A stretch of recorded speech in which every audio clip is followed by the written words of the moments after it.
anything like that, and yet we are told to believe that the country hates Donald Trump. We're told to believe the country wants Trump gone. We're told to believe the country's embarrassed as hell and really regretful of the decision they made back in 2016, and this is a giant disconnect.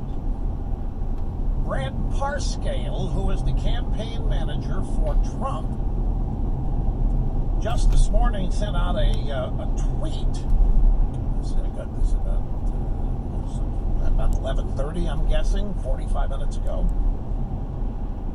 The Trump campaign is data-driven like nothing has been data-driven. It's data-driven more than anything Obama and Google did together. Parscale has this wired, and they collected an incredible amount of data from the people who attended the rally last night. I don't know how they do it, but here's what Parscale tweeted.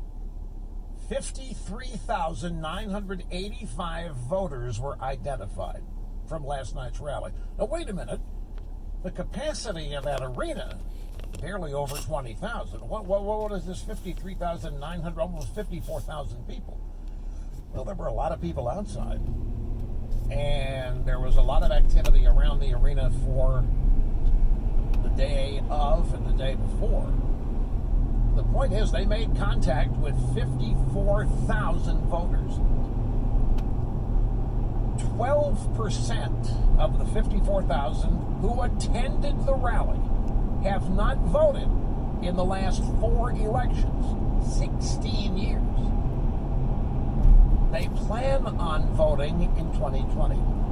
Get this, 21% of the 54,000 voters identified at the rally and outside were Democrats. 21% were Democrats? How can that possibly be? We're told the Democrats hate Trump and are embarrassed of Trump and are chomping at the bit to get rid of Trump. 11% of the 54,000 identified voters at the rally were Latino.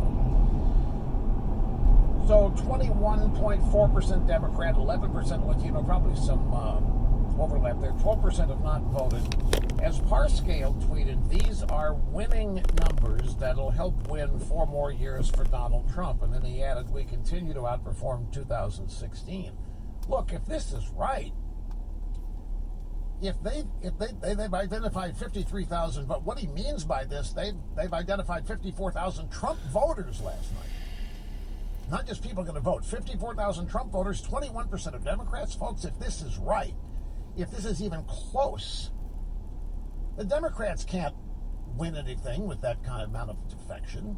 If that's really percolating out. Now, this is Texas. I'll tell you nothing about Texas. The Democrats are telling anybody who will listen that they're going to win Texas. They're not going to win Texas, but they've got the drive-bys out there putting it out there as a possibility. And they're doing it on the basis of a lot of people having left, a lot of liberals leaving California, a lot of liberals leaving the Northeast, and then, of course, the illegal aliens crossing the border will find a way to get them to vote. The counties all along the Texas-Mexico border are turning blue. And so the Democrats and the media out there saying, hey, Texas is in play. Well, it's not in play. But if this is anywhere close to accurate, 21% of the people who showed up last night, or 21% of the voters identified, a Democrat, 11% Latino. This is numbers, and I guarantee the Democrats aren't going to know. The Democrats aren't going to study this. I mean, they may read Parscale's tweet. Some of them may be alarmed by it. Most of them, in their hubris and arrogance, will simply ignore it, thinking it's a bunch of partisan BS. Just Parscale trying to keep the troops up and positive that none of it's true. They'll continue in their denial. Trump had tweeted also at 11:45 this morning, because the news of the day is the ceasefire in Syria is falling apart, that Erdogan played Trump for the sucker and the fool that he is. Mitt Romney knew what was going to happen. Mitt Romney, as soon as this program ended yesterday, went to the floor of the Senate, gave a speech on basically how unfortunate it is that Trump